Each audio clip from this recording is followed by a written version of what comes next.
The party was the kind that Hollywood produced in those years, with the regularity of a natural phenomenon. The kind that happened because certain people had money and certain other people had fame, and the two categories found each other in large houses in the hills and called the result a celebration, without being entirely specific about what was being celebrated. It was the spring of 1965. The house belonged to someone in the industry whose name is less important than the fact of the gathering. And the gathering had the quality that all such gatherings had, of a room full of people performing their own importance at each other, while the music played at a volume calibrated to suggest enjoyment without impeding conversation. Ringo Starr was sitting alone on a bench in the garden. He had been inside for perhaps an hour, which was enough. The party had been exactly what parties like that always were, loud and bright and full of people who wanted something from him, which was the particular thing that parties had become since the Beatles had become what the Beatles had become. Encounters that were ostensibly social, but were actually a different kind of transaction. The transaction of fame, in which what the other person wanted was proximity to the image, and what they offered in return was a performance of friendship that both sides understood was not quite friendship. Ringo had become very good at this transaction over the years. He was good at it in the way that the most sociable of the four of them was good at it, with a genuine warmth that made the performance indistinguishable from the real thing most of the time, and with the particular quality of equanimity that had always been his. He did not take things too seriously, or appeared not to, which is a skill that requires more effort than it suggests. He could be in a room full of people performing at him and make each of them feel that he was genuinely pleased to be there, genuinely interested in them specifically, genuinely having the kind of time that the performance of the event required. But there were limits to this. There were evenings when the transaction felt heavier than usual, when the performing required more than the available energy could supply, when the warmth was present, but the ease of it had temporarily departed. This was one of those evenings. He had been in America for weeks. The tour had been the tour, the screaming and the hotels and the motorcades, and the complete absence of anything resembling ordinary life. And tonight was supposed to be relaxing in a way that it was not quite managing to be. He had found the bench in the garden by the simple method of walking toward the least populated area of the property until he reached a point where he could hear the music from inside as a distant thing rather than an immediate one. He sat down. The night was warm, the Los Angeles kind of warm that arrives in spring and stays through everything. And the garden was dark except for the lights from the house and the ambient glow of the city below the hills. He sat with his elbows on his knees and looked at the city and did not think about anything particular, which was the only form of rest available to him at that point in his life. He had been there perhaps 20 minutes when he heard footsteps on the path behind him.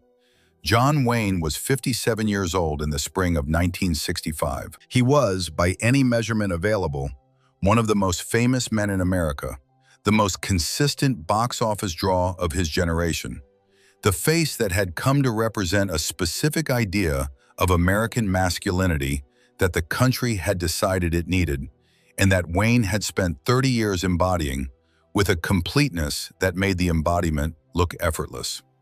He was also, underneath all of that, a man who had grown up as Marion Morrison in Winterset, Iowa, the son of a pharmacist who had lost his football scholarship to USC due to a body surfing injury, who had spent his early Hollywood years doing bit parts and stunts, and the gradual, patient accumulation of a career that had no guarantee of becoming what it became. He had opinions about the Beatles. He had expressed some of them. The early 1960s had produced, in certain sectors of American culture, a reaction to the Beatles that was less about the music than about what the music seemed to represent. A loosening of the things that people like John Wayne had spent their lives treating as fixed. The hair and the movement and the sound of it, the suggestion that masculinity might have a different shape than the one Wayne's films had been celebrating for 30 years. He had said things in interviews that reflected this reaction, things that a man of his generation and his public position said when asked about phenomena he found genuinely unsettling. But John Wayne was also a man who had spent his entire adult life around other people's work. He understood, in the specific way of someone who had made 73 films by 1965 and had watched hundreds of other people make their own work at close range, the difference between what a thing looks like from the outside and what it actually is. He could evaluate a performance. He could evaluate craft. He could hear the difference between something done well and something done easily, even when the something was not in a category he would have chosen for himself. He had been watching the guests at the party with the quiet attention of someone who prefers observation to participation, who finds the edges of rooms more interesting than their centers.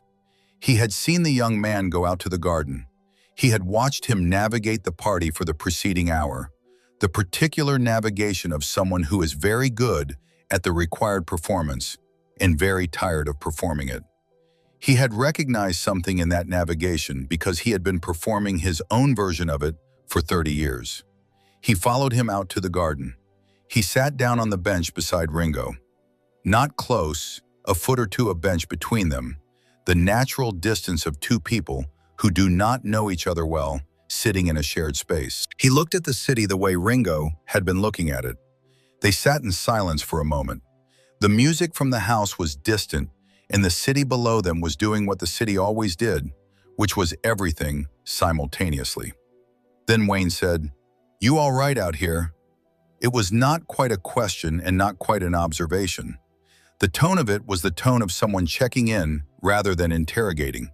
The particular check-in of someone who has recognized a specific kind of tiredness in another person because they have experienced the specific kind of tiredness themselves. Ringo looked at him. The recognition took a moment, the way recognition always took a moment in those situations. The brain doing the calibration of context and expectation and the particular improbability of certain combinations of people. Then he said, "Yes, just needed some air." Wayne nodded. He said, "Me too." They sat for a while longer without talking. This was not uncomfortable. It had the quality of a silence that two people arrive at when they have both independently decided that the silence is preferable to the available alternatives, which was a description of a great deal of the best company Ringo had ever been in. Then Wayne said, "I have to ask you something." Ringo said, "All right." Wayne said, "How do you do it?" Ringo said, "Do what?" Wayne said, "Be in a room full of people who want a piece of you and make every one of them feel like they got it." There was a pause. Ringo looked at him for a moment. Then he said, "I'm not sure I always manage it." Wayne said, "You managed it in there for an hour. I was watching." Ringo said, "So were you, to be fair." Wayne looked at him. Then he laughed. Not the performed laugh of a party, the other kind. The laugh of someone who has been surprised by a true thing, said plainly. He said, "Yes, I suppose I was." The conversation that followed was the kind that happens between two people who have more in common than the surface suggests, and who discover this in the process of talking. They talked about the specific exhaustion of being recognized everywhere, the particular loss of the ability to move through ordinary space as an ordinary person.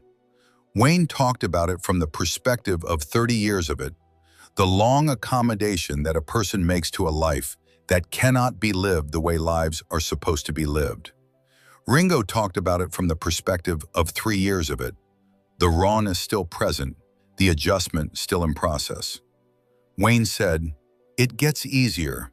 He paused, then he said, "Or you get better at pretending it has." Ringo said, "Which is the same thing, maybe." Wayne considered this. He said, "Maybe." They talked about music.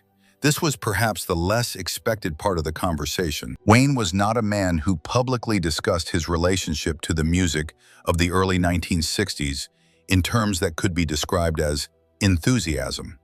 But in the garden, in the dark, with nobody around to hear it become a position or a quote, he talked about what he heard in the early records, the specific things, the harmonies and the energy and the quality of joy in them that he had found it easier to dismiss than to admit to when people had asked him about it in front of cameras. He said, "I told a reporter your music was too loud." Ringo said, "It is quite loud." Wayne said, "Yes." He paused. He said, "That was not what I meant, though." Ringo said he knew what he had meant. Wayne nodded. He said, "The world was moving faster than I was comfortable with." He said it plainly, without self-justification, in the way that men sometimes say true things when they are in gardens at night, with nobody watching who has any use for the saying of them. Ringo said, "It was moving faster than we were comfortable with, too." Wayne looked at him. This was apparently not what he had expected to hear. He sat with it for a moment. Then he said, "I hadn't thought about it that way." Ringo said, "Most people don't. They think because you're in the middle of it that you chose it. We just wrote some songs. We didn't know what it was going to become." Wayne said, "No." He paused. He said, "Nobody ever does." They sat for a while longer. The party continued inside, the music and the voices audible at their distance, the whole machinery of the gathering proceeding without requiring either of them. At some point, Wayne stood up. He said he supposed he should go back inside and be John Wayne for a while longer. He said it the way someone says a thing they have been saying for decades and have made their peace with the equanimity of long accommodation. Ringo said, "Yes." He said he supposed he should go back inside and be Ringo. Wayne looked at him for a moment. He said, "You're doing all right, son." He said it in the specific way of someone who has been watching and has formed a considered opinion and is offering it not as flattery, but as assessment. The particular opinion of someone who knows what it takes and has seen enough of people doing it to know the difference between doing it well and merely surviving it. Ringo said, "Thank you." He said it simply, the way he said most things. Wayne nodded. He turned and walked back toward the house, and by the time he reached the door, he was John Wayne again, in all the ways the party required, which is to say, in all the ways that a person who has done something for 30 years and is very good at it can reassemble themselves in the space of a walk across a garden. Ringo sat on the bench for a while longer. The city below him continued to be the city. The party inside continued to be the party. He looked at the lights for a while, the same lights he had been looking at before the footsteps on the path, but with a slight difference that comes from a conversation that has unexpectedly offered something. He had been told he was doing all right by a man who had spent 30 years finding out what all right required. That was not nothing. That was, in fact, quite a lot. He went back inside. He was Ringo again in all the ways the party required. He did it for another hour without the effort showing. The bench in the garden stayed where it was. The city below the hills continued to do what it always did. And two men who had performed their respective images for a combined total of 33 years had sat in the dark for 20 minutes and talked plainly to each other. And both of them had come away with something they had not arrived with. There is something particular about Ringo Starr that the world has always found easier to overlook than to see clearly. The overlooking was partly structural, the inevitable consequence of standing beside two of the most gifted songwriters in the history of popular music, and a guitarist whose influence on the instrument was profound and lasting. In that company, the drummer who did not write the songs and did not carry the melodic line was always going to occupy a different position in the public imagination. But the overlooking was also a misreading. Ringo was not the lucky one, as the joke went, not the Beatle who happened to be in the right place when the talent was being distributed. He was the musician who made everything possible. This is not a small claim. It is the specific claim that every musician who has ever tried to play with a rhythm section understands immediately, and that non-musicians take longer to hear. What Ringo had was time. Not timing in the narrow sense of hitting the beat, which any competent drummer can do, but time in the deeper sense of carrying the pulse of a song so completely and so consistently that the other musicians around him could do things they could not otherwise do. could play slightly behind the beat or slightly ahead of it, could push or pull or breathe, could take risks because the foundation underneath them was absolutely secure. This is what George Martin meant when he said that Ringo was the most important element of the Beatles' sound. Not the most prominent, the most important, the thing that made the rest possible.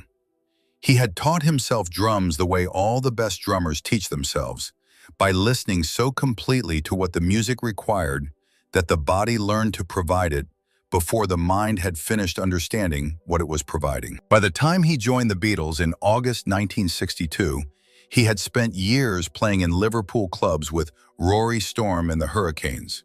The long practice of performing for hours in rooms that required everything you had and forgave nothing. John Wayne understood this kind of professionalism better than most. He had spent 30 years in a business that was full of people who performed for the camera rather than within the scene, who let the audience know they were acting, who put themselves between the story and the viewer.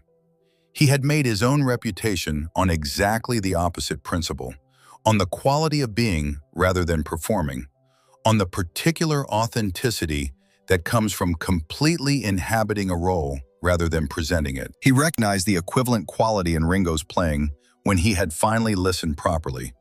And he recognized the equivalent quality in Ringo's presence at the party, the way he occupied the performance of being Ringo, without the performance ever becoming the whole of what he was. That was what he had meant. On the bench in the garden, when he said, "You're doing all right," he had meant it as one professional to another, as one person who understood the specific demands of a specific kind of life to another person navigating the same demands at a different stage. He had meant it as the assessment of someone who had been watching and could see that the thing was being done with skill and was something that went beyond skill, with the particular quality of a person who has not yet been entirely consumed by the image and is working to ensure they will not be. Ringo carried that assessment with him, not loudly, not as a thing he repeated in interviews or used to burnish his reputation. As a private thing, the kind that arrives when you need it from someone who has no reason to offer it except that it is true. John Wayne and Ringo Starr. 1965. A garden in the Hollywood Hills. The music from inside at a distance. Two men who understood each other's exhaustion more precisely than either of them had expected to. Some conversations are like that. They happen between people the world would not predict, in places the world is not watching, and they contain more than either party expected when they sat down. The bench in the garden does not know it was the location of anything. The city below does not know what was said above it, but the people who were there carry it, in the way that unexpected honesty is always carried, as the particular small warmth of having been understood by someone who had no obligation to understand you. If this story reached you in the way the unexpected things reach you, share it with someone who loves both of them, who has John Wayne films and Beatles records, and understands why both of them belong on the same shelf. Subscribe if you haven't yet, because this channel tells the stories from the gardens and the corridors, the ones that happened while the parties were proceeding without requiring the people having them.